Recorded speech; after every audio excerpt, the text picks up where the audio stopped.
Hello and welcome to 5th Generation Hobby Shop. Welcome to another review and unboxing.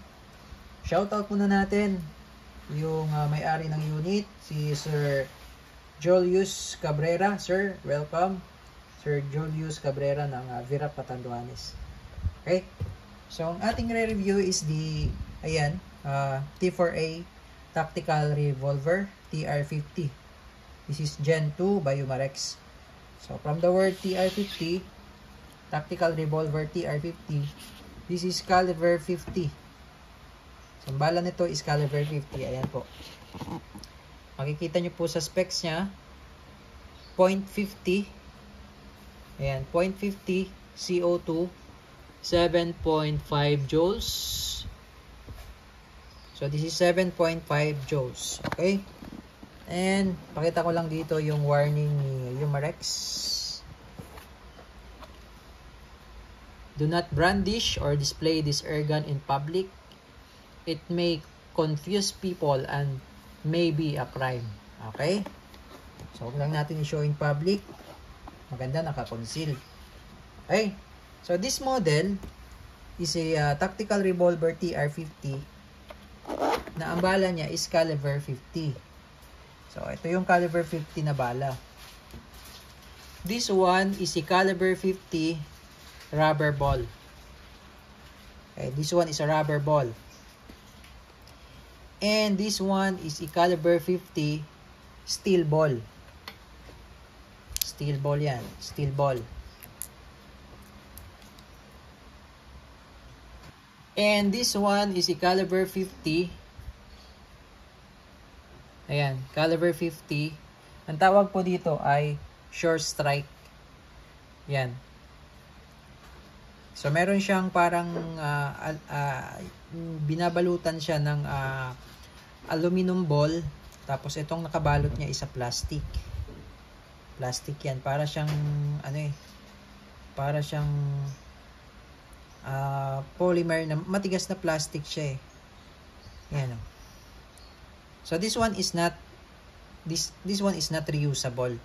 So pag nagamit mo na, pwedeng mabasag na to eh. So pag nabasag, hindi mo na magagamit. But this one, reusable po ito, yung rubber ball. Reusable ang rubber ball and also yung steel ball. Yan, reusable po siya. Nga lang, itong steel ball, mabigat po siya. So kapag ito ang ginamit nyo, medyo mababa ang velocity niya. Siguro yung bato niya, mababa na lang. Bagay yung abot ng bala. Okay? Yung kaya niyang abutin, sabihin na natin mga 5 meters, 5 to 10 meters, abot pa naman niya. Mas malakas ang impact niya pag malapitan. Kasi steel ball siya. Compared to rubber ball. Pero ang rubber ball, hanggang mga 10 to 15 meters or beyond that, kaya niya pa. Kasi magaan siya eh. Yan, magaan ang rubber ball eh. Compared to steel ball. At ito naman, yung Sure Strike. Parang kasing bigat lang din siya ng, mas mabigat siya ng konti sa rubber ball. Yung Sure Strike. Mas magaan ang rubber ball. Okay, pero ang itetest natin ngayon is the rubber ball. Okay. So, itong unit, meron na siyang free na 100 shots rubber ball. Okay, so this is CO2 powered.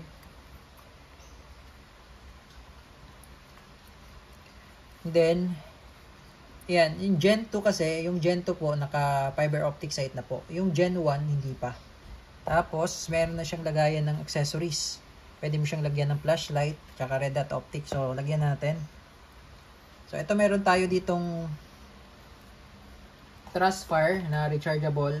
1,350 lumens na flashlight. Plug and play lang. Kapit lang natin. Yun o. Oh.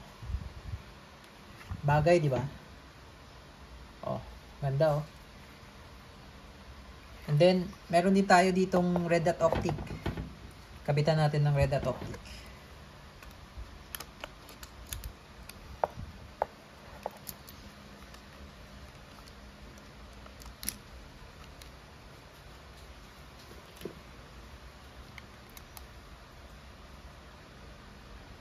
Tignan natin kung babagay.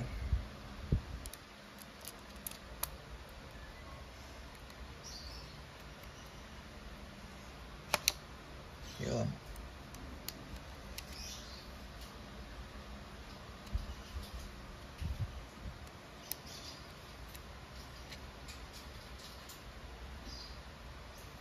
Yun, no? Diba? Pogi. Oh. Tanggal muna natin itong box. Yun. So, diba? Ganda. So, pwede mo siyang installan ng rubber ball. Pwede mo siyang lagyan ng red dot optic at flashlight. Diba? Ang ganda niya. Bagay. Okay. So, sa mga gusto mag-avail ng red dot, meron tayong available and flashlight. So, balik tayo sa unit. Tanggalin lang muna natin to.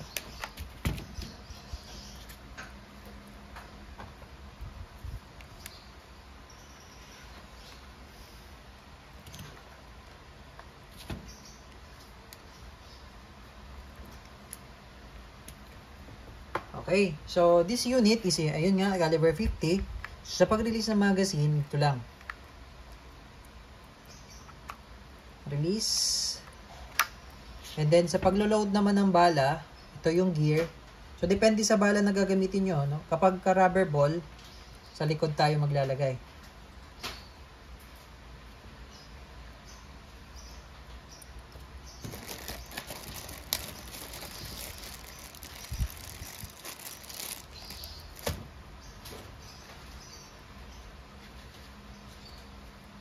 Ayan. So, this is 6 shots.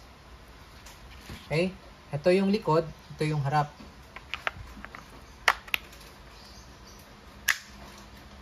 Okay? Ngayon, ito yung pursing cap. Ito yung pursing cap. Ito yung pinupush ka. Gusto nyo i-activate na yung CO2. Ayan. Push lang siya. Pag gusto nyo namang i-release, twist nyo lang po counterclockwise. Okay? Kung gusto nyong i-activate yung CO2, paluin mo lang siya or i-push. Ayan. Umiksi siya, di ba? Ngayon, pag i-release mo, hahaba. Ayan. Ayan. So, pag i-release mo na yung cap, ikutin mo lang counterclockwise. Okay? And then, pakiingatan lang po itong cap na to.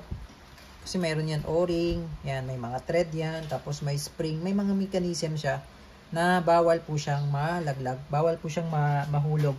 Okay? So ngayon, actually napakasimple lang talaga itong TR50. Napakadaling gamitin lang. Okay? Basta sundin lang natin yung instruction, napakadali lang niyang gamitin. Okay? So this is the CO2. This is 12G. So meron na siyang kasama CO2 at saka yung rubber ball. Ready to use package na po yan. So, kung gusto nyo mag-order ng ganitong bala, tsaka ganitong bala, meron din tayo available. Okay? So, this is the CO2 12G cartridge. Ganon din naman yung ginagamit natin sa ibang model like sa Yomarex na 4.5mm, yung Beretta. Ito lang din yun. Now, pag itong CO2, di ba usually pag nilagay natin siya sa unit dun sa mga airgun, pag ganyan, diba? Dito yung sa puncture. Ngayon, ito pabaliktad. Pag ganyan. Pag ganyan. And then, bago mo siya ilagay, lagyan lang muna natin siya ng oil.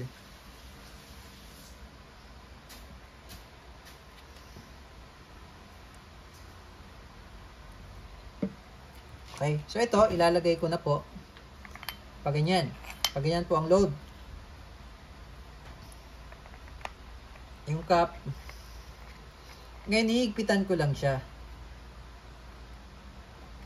Ayan, hihigpitan ko lang. Pag hindi nyo na po matitwist, pag hindi nyo na po maiikot yan, tama na yan. Okay? Wala na pong higpit yan eh. Yan na yung last. So, ngayon, pag nilagay mo na yung CO2 dyan, eto, di ba sa mga airgun pistol natin, like sa Glock 19X Beretta, once na hinigpitan mo na, butas na yun. Pero ito, hindi pa. Hindi pa to butas. Yung CO2 na nilagay natin dyan, hindi pa yun butas. Tingnan mo. Kunin ko ulit ha. Luwagan ko tanggalin ko yung cap. Diba wala siyang butas? Diba? So mabubutas lang yan once, mabubutas lang yan kapag inactivate ko, no? So ito, no? So take note, pag gusto nyong gamitin na, i-activate nyo lang. So by activating, papaluin mo lang to. Ito, palo mo lang yan. Pag pinalo mo siya, yan, pansin nyo, umiksi, di ba? Kasi may spring yan. So, kapag pinalo nyo siya, that's the time na mabubutas na yung CO2. Pero once na hindi nyo pinalo yan, hindi yan magagamit. Hindi magagamit yung CO2. Ibig sabihin, pwede nyo siyang i-stack ng matagal. So, kahit nilagay mo siya dyan ng matagal, kaya nga pang ano lang talaga siya, kailangan paluin mo lang siya pag gagamitin mo talaga. Okay? So, katulad ito, ilalagay ko po, no? Tapos, higpitan ko lang siya. So, kapag mahigpit yan, okay na yan dyan. Kahit na i-stop ko lang siya dyan, loaded naman siya ng bala, hindi siya makukonsume yung CO2 kasi nga hindi pa siya punctured. Ngayon, pag pinalo ko to, once na pinalo ko to, activated na yung CO2. Ibig sabihin po, butas na po yun. That's the time na gagamitin nyo na siya. Once na pinalo nyo na siya, kailangan ma-release nyo na kaagad yung CO2. Once na pinalo nyo na siya, hindi siya pwedeng patagalin yung CO2 na nandyan, na may pressure. Okay, so, yun nga, kailangan paluin nyo lang kapag gagamitin nyo na. Okay, so paluin natin, no? Ganito lang palo. So, pagpalo, yung indicator niya, ayan, kanina, walang kulay red yan. Black lang yan, yung nakalitaw dyan. Ngayon, dahil pinalo ko siya, ibig sabihin, may pressure na siya sa loob. Butas na yan. Okay, so testingin natin. Okay, testing, TR50. Activated na yung CO2. Okay, firing.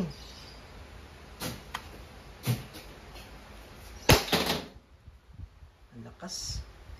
Ang lakas niya, honestly speaking, ang lakas niya talaga, guys.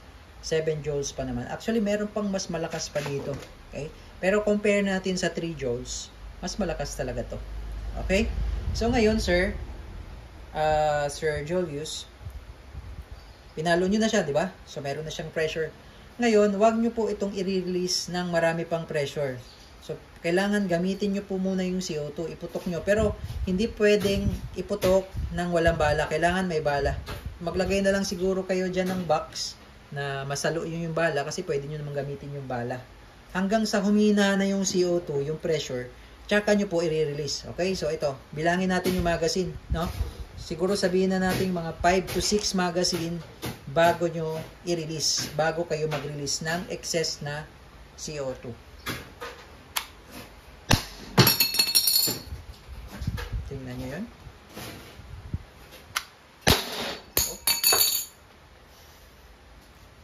Dito tayo. Wala na tayong target eh. Okay? So, isang mag muna tayo, no? Isang mag. Okay, release ko lang muna yung magazine. Meron din tayong available na magazine dito kung gusto nyo po ng extra. Okay, load tayo ng pangalawang magazine. Pangalawang magazine. Firing.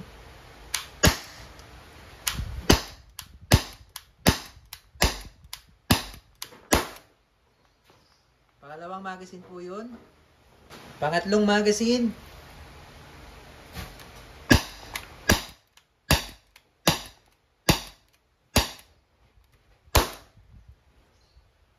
Release natin yung pangatlong magazine.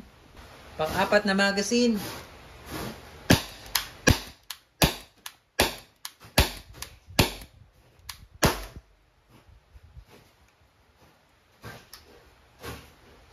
Release tayo ng pang-apat na magazine. Pang-limang magazine.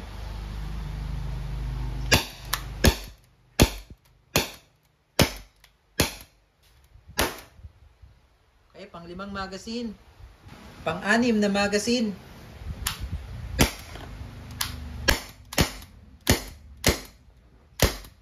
Okay. So, sa pang-anim po, mahina na siya. Okay, mahina na po yung pang-anim. Ngayon, that's the time na mag-release na tayo ng CO2.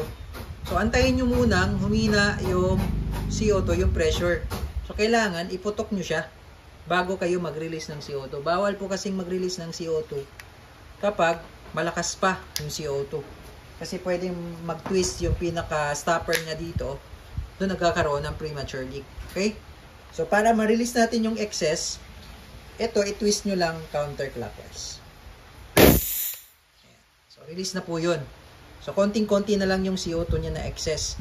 Kaysa sa yung i-release nyo siya ng marami pa. Bawal po yun kasi pwedeng mag-twist yung pinaka-stopper niya dito. Doon nagkakaroon ng leak. Okay? So, yun lang po. So, pag i-release nyo na yung CO2, ikot nyo lang siya counterclockwise. So, kanina, isang ikot lang muna pag i-release nyo yung excess na gas, yung CO2. Then, pag tatanggalin nyo na, ikot nyo lang siya. Ayan. Then, bago nyo siya gagamitin ulit, ipahinga nyo muna 1 to 2 minutes bago kayo mag-load ulit ng CO2. Ipahinga nyo lang muna. Then, mas maganda, sprayan nyo to ng silicone oil. Babalik naman, ikot nyo lang clockwise naman. Hanggang sa humigpit po siya. Hanggang sa humigpit. Ayan. Pag mahigpit na, okay na yun. Okay?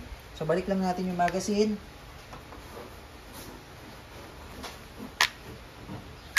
Okay. So, all goods na po, sir. Julius, ang inyong unit. Again, this is the TR-50 by Umarex, caliber 50 tactical revolver.